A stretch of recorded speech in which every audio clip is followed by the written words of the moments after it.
você abusou. Amigos e amigas, sejam todos muito bem-vindos a mais um vídeo do nosso canal Geração Carburada. No vídeo de hoje, vamos fazer uma viagem até o ano de 1971. Lembrando aos gentis amigos que não se esqueçam de curtir e compartilhar. Caso ainda não seja inscrito, se inscreva e também não esqueça de lipar esse vídeo. Assim, ele vai alcançar mais pessoas. Enquanto isso, fiquem com as imagens da belíssima cidade de Goiânia, diretamente dos anos 70.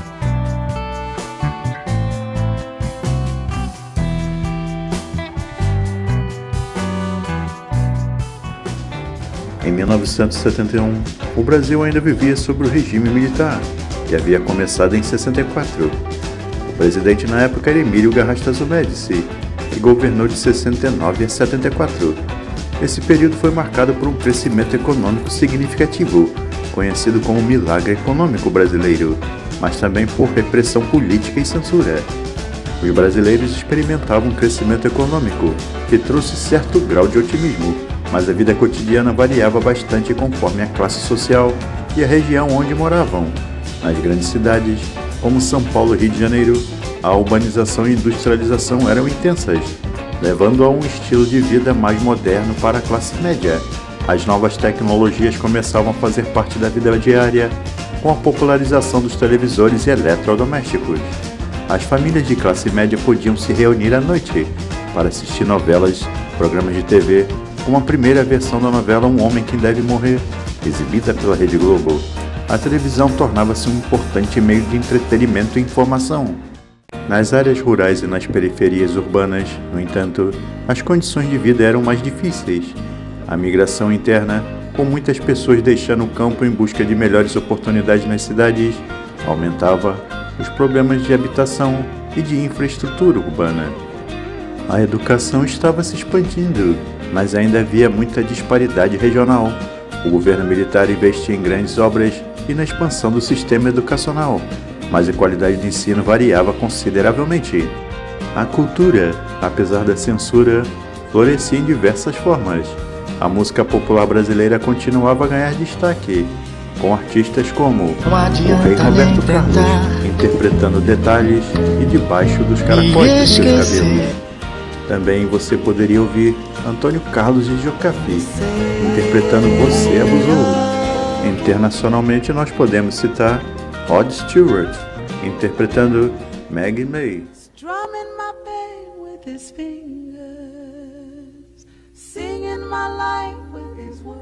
Voltando a falar sobre política, em 1971 o governo de Médici estava no auge, caracterizado por uma política de repressão aos opositores do regime, que muitas vezes vinham na forma de terroristas e revolucionários. O AI-5 de 1968 ainda estava em vigor, permitindo ao governo fechar o Congresso, caçar mandatos e suspender direitos políticos. Falando sobre a economia, o milagre econômico continuava a promover um crescimento impressionante, com taxas anuais de crescimento do PIB em torno de 10%. Grandes projetos de infraestrutura, como a construção da Transamazônica, estavam em pleno andamento, embora tais projetos também trouxessem controvérsias, especialmente em relação ao meio ambiente e às populações indígenas. Outra importante obra de infraestrutura era a Ponte Rio-Niterói, que ligava o município do Rio de Janeiro ao município de Niterói. Tratando agora sobre a política internacional, 71 foi um ano significativo no contexto da Guerra Fria. Em agosto, os Estados Unidos, sob a presidência de Richard Nixon, anunciaram o fim da convertibilidade do dólar em euro, encerrando o sistema de Bretton Woods, inaugurando uma era de câmbio flutuante que reconfigurou a economia global, conhecido como petrodólar. No campo da cultura, a música continuava a ser um importante veículo de expressão mundo afora. Bandas como The Rolling Stones e Led Zeppelin estavam no auge, influenciando jovens em todo o mundo, inclusive aqui no Brasil. Um bom exemplo disso é o álbum Stick Fighters, dos Rolling Stones, lançado em 71, apresentava uma mistura de rock, blues e country, tornando-se um marco na música mundial, influenciando inúmeros músicos. Na tecnologia, a Intel lançou o primeiro microprocessador comercial, o Intel 4004, marcando o início da era dos computadores pessoais e revolucionando a tecnologia digital.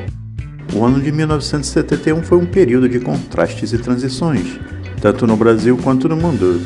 Enquanto no país experimentávamos um crescimento econômico notável, o mundo via mudanças significativas em termos de política e tecnologia. No dia 18 de julho, no estádio do Maracanã, no Rio de Janeiro, o Rei Pelé fazia seu último jogo pela seleção brasileira de futebol. A partida foi contra a Iugoslávia e ficou empatada em 2-2. Em sua carreira, Pelé participou de 115 partidas pela seleção, 92 jogos oficiais e marcou 103 gols. Foi também nesse ano que chegava aos cinemas o mais novo filme de 007, Os Diamantes São Eternos, lançado em dezembro. O sétimo filme da franquia, que hoje já conta com mais de 20 produções, era interpretado por Sean Connery no papel de James Bond. No dia 31 de janeiro, a NASA lançava Apollo 14. O módulo Arantes pousou na superfície lunar no dia 5 de fevereiro. O Clube Atlético Mineiro se consagrava o primeiro campeão do Campeonato Brasileiro de Futebol no novo módulo. O jogo foi contra o Botafogo no Maracanã e o placar foi de 1-0.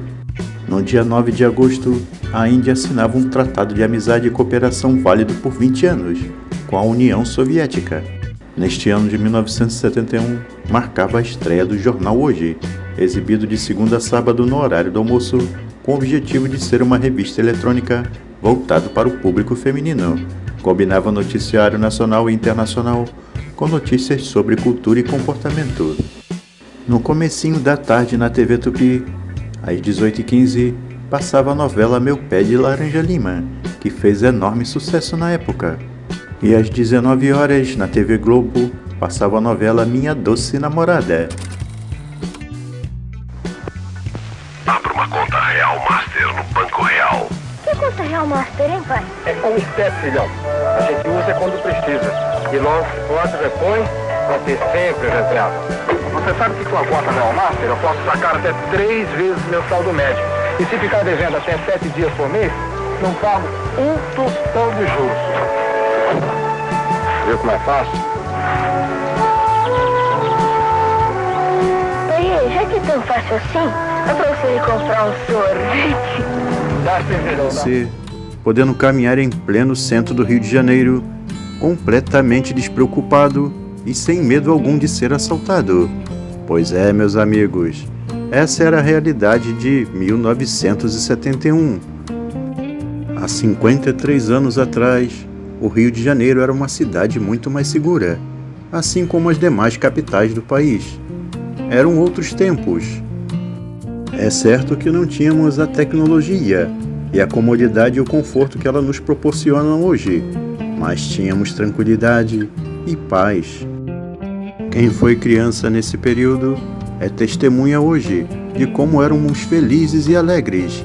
A inocência fazia parte da nossa vida e as brincadeiras tinham outro sentido. Como é bom lembrar desses tempos maravilhosos, não é mesmo? Comprar discos no Brasil no começo da década de 70 não era tão barato quanto seria na década seguinte. Assim, o rádio era a principal forma do público consumir música. Nas estações, artistas com obras populares conversavam tanto com as camadas sociais menos favorecidas quanto com as elites, além de terem canções em trilhas sonoras de novelas. Nas rádios, entre clássicos da música internacional como It's Too Late, de Carole King, e Have You Ever Seen the Rain, do Creedence Clearwater Revival, as vozes femininas e os artistas classificados como bregas estavam entre os mais ouvidos pelo público, que sintonizava as AM e FM nos radinhos de pilha. Na seleção de cantoras de destaque, Clara Nunes, com a música É Baiana, Cláudia Barroso, com Quem Mandou Você Errar, e Carmen Silva, com Adeus Solidão. Elas estavam entre as mais conhecidas, com trabalhos caracterizados por sambas, baladas, assinaturas vocais potentes e letras românticas. Junto a elas, Elis Regina, que lançou um compacto estrondoso, Casa no Campo, e no LP ela apresentou as canções Madalena, Cinema Olímpia e Estrada do Sol. Entre os cantores, vinha Márcio Greik, com É Impossível Acreditar que Perdi Você, Valdir Soriano, com Carta de Amor, e Altemar Dutra, com Bloco da Solidão, que estavam entre os cantores mais conhecidos do brega pelas elites, mas que eram sucesso de público. Outro considerado brega que fazia enorme sucesso era Odair José, autor de canções como Eu Vou Tirar Você Desse Lugar, sobre um homem que se apaixona por uma prostituta, e Uma Vida Só, que falava sobre a pílula anticoncepcional. E quando eu comecei a me barbear, me apareceu uma loira. Nunca aconteceu com vocês? Que lâmina é essa? É a Platinum Plus da Gillette? Aquela com platina?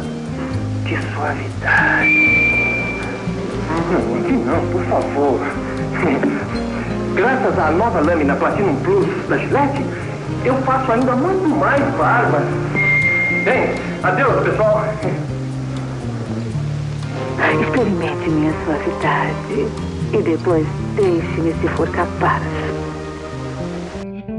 Esse comercial com o ator Paulo Figueiredo fez muito sucesso na época, né? Vocês lembram dele? Que tal dar uma conferida em como ele está hoje em dia? Como dizia um certo comercial, o tempo passa, o tempo voa, não é mesmo? E chegou a hora da gente falar dos carros, os modelos que mais se destacaram do ano de 1971 no Brasil. Com relação aos automóveis, o Opala 4 portas já era um automóvel de sucesso no mercado, quando a GM apresentou o Opala Coupé. Sobre as linhas básicas do anterior, o modelo de 2 portas ganhou mais leveza de linhas e, confirmando a preferência do consumidor brasileiro, tornou-se o carro mais vendido da linha. Projetado por Tony Bianco e fabricado pela Fúria Autosport, o Fúria GT era montado sobre a plataforma do Fenemé 2150. A reestilização da frente, que ganhou linhas mais agressivas e atuais, deu uma nova aparência ao Volkswagen 1600 TL. A versão de 4 portas também destinava-se basicamente ao mercado de táxi, como o modelo de 2 portas não se firmou no mercado. No Corcel, pequenas modificações de estilo. O modelo 71 recebeu nova grade, com motivos retangulares. Um sucesso do sedã, foi lançado no final de 70 como linha 1971, o Dodge Dart Coupé. Agradou muito o consumidor, que na época preferia os carros de 2 portas. O icônico Charge RT chegou em 1971, linha com faixas laterais, bancos separados, rodas Magnum, grade cromada inteiriça, entre outros adereços. E agora vamos conferir os comerciais que fizeram sucesso no ano de 1971.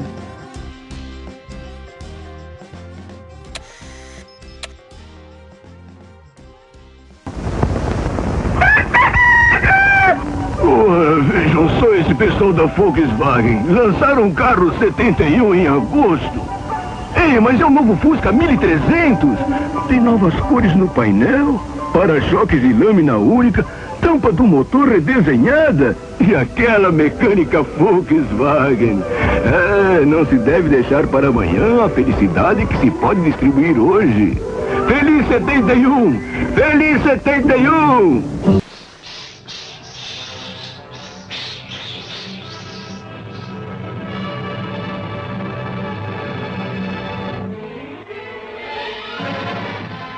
Sete carros e um destino.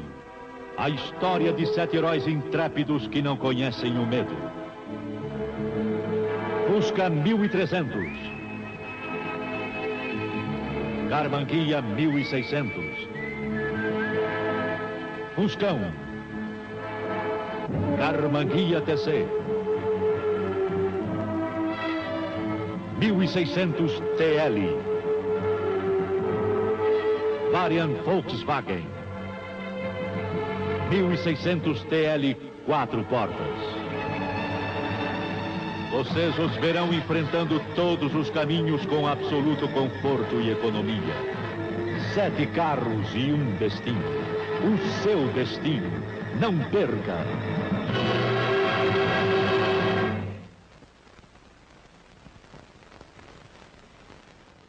As vendas no Brasil em 1971 tiveram como grande, mas muito grande destaque mesmo, um modelo que já estava em linha. O Volkswagen Carmanguia teve um grande salto nas vendas, com aumento de 149% em relação a 1970, quando o modelo tinha vendido apenas 3.107 unidades, que deu um grandioso salto para 1971. Sem falar também no Dodge Dart, que chegou a um aumento de 49%, e a Ford Rural com aumento de 43%.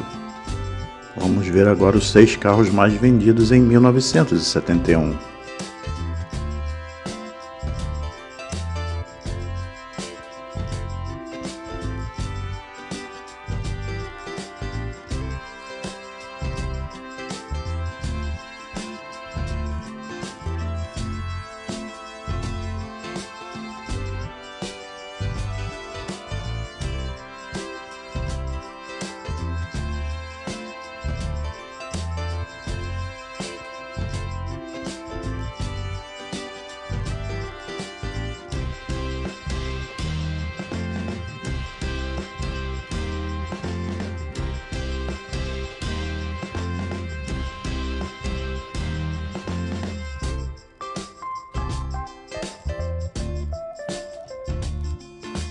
Muito obrigado por terem assistido até aqui nosso vídeo e até a próxima, pessoal!